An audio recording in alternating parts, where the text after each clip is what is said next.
दोस्तों कई बार कई सारे पेशेंट कहते हैं कि कान की सर्जरी के बाद सुनने की क्षमता वापस नहीं आती है, तो क्यों सर्जरी कराना। ये बात बेसिकली कम्प्लीटली सही नहीं है। ये पार्शियली करेक्ट है कि कुछ पेशेंट में सर्जरी के बाद सुनने की क्षमता बिल्कुल भी नहीं वापस आती, कुछ में पार्शियली वापस आती है और कुछ में अच्छी वापस आ जाती है। तो किन पेशेंट में सुनने की क्षमता वापस आ सकती है, किस में नहीं आ सकती है, इसको हम बेटर समझने के लिए थोड़ा सा सुनने की जो हमारी मैकेनिज़्म होती है उसको समझते हैं। जब हम कोई आवाज़ सुनते हैं तो आवाज़ हमारे कान में जाती है, उसके बाद पर्दे पे टकराती है और फिर पर्दे से वो आवाज़ आगे 3 हड्डियां होती हैं कान के अंदर जो आपस में वाइब्रेट करती हैं एक दूसरे पे। उन हड्डियों से आवाज़ होते हुए कान के इनर ईयर में चली जाती है।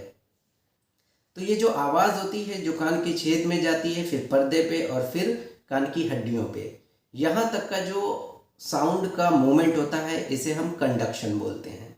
इसके बाद जब आवाज़ इनर ईयर पे पहुँचती है तो वहाँ पे वो इलेक्ट्रिक इम्पल्स में कन्वर्ट हो जाती है, यानी कि करंट का शेप ले लेती है। तो वो करंट के फॉर्म में वहाँ से फिर ब्रेन तक पहुँचती है। तो करंट के फॉर्म में जो आवाज़ दौड़ती है वो हमारी कान की नसों में दौड़ती है। तो अगर किसी पेशेंट की कान की नसें सूख गई हैं तो उसमें सर्जरी से जो उसकी सुनने की क्षमता है वो वापस नहीं आती है। इसका सिर्फ एक सर्जरी होती है इसके लिए, कॉक्लियर इम्प्लांट, जो कि एक तरह की सुनने की मशीन है जो कि आपकी सुनने की क्षमता को वापस नहीं लाती, बल्कि जो बाहर की आवाज़ें होती हैं उसको बहुत एम्पलीफाइड कर देती है, बढ़ा देती है, जिससे कि आप उन आवाज़ों को सुन सकें। इसके अलावा अगर सुनने की नसें सूख गई हैं तो किसी भी सर्जरी से उसे वापस नहीं लाया जा सकता। अब सुनने में हमारे कान में पर्दा भी ज़रूरी है, अंदर की हड्डियां भी ज़रूरी हैं। अगर कान के पर्दे की कोई कमी है या कान की हड्डियों की कमी है तो उसकी वजह से जो सुनने में परेशानी होती है उसे वापस लाया जा सकता है। कभी कभी पेशेंट बहुत लंबे समय तक अपने कान में बीमारी को पाले रहते हैं, तो ऐसे में कान की सारी हड्डियां गल जाती हैं, तो ऐसे में नई हड्डी लगाना भी मुश्किल होता है। तो ऐसे में कंप्लीट हियरिंग रिकवरी करना यानी पूरी सुनने की क्षमता वापस लाना मुश्किल हो जाता है। तो कुछ पेशेंट में पूरी वापस नहीं आती है, कुछ सुनने की क्षमता वापस हो जाती है। लेकिन जो अनसेफ CSOM के पेशेंट होते हैं उनमें कई बार अंदर बीमारी इतनी ज़्यादा होती है कि पेशेंट में बहुत कोशिश करने के बाद भी सुनने की क्षमता वापस नहीं आती है। तो अब आप समझ रहे होंगे कि कुछ पेशेंट में सुनने की क्षमता आ सकती है और कुछ में नहीं आ सकती है। तो अब सवाल उठता है कि अगर सुनने की क्षमता जिन पेशेंट में नहीं आ सकती है उनमें सर्जरी क्यों कराना।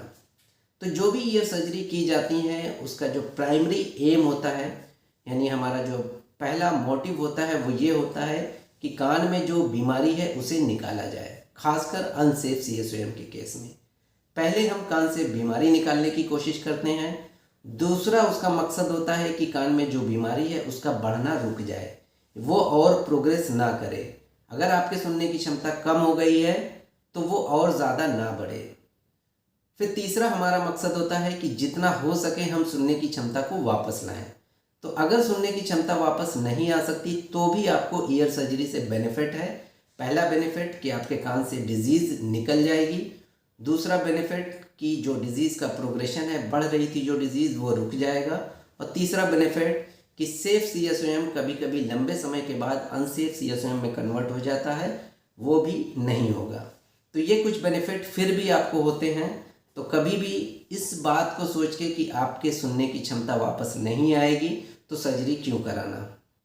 अगर आप में ईयर सर्जरी का प्रॉपर इंडिकेशन है तो आप सर्जरी के लिए जा सकते हैं। किन पेशेंट में सर्जरी कराना ज़रूरी है, किन में नहीं, इस पर मैं एक अलग वीडियो बना चुका हूँ, आप वो देख सकते हैं। तो आज के लिए इतना ही, मिलते हैं नेक्स्ट वीडियो में एक और टॉपिक के साथ। Thank you.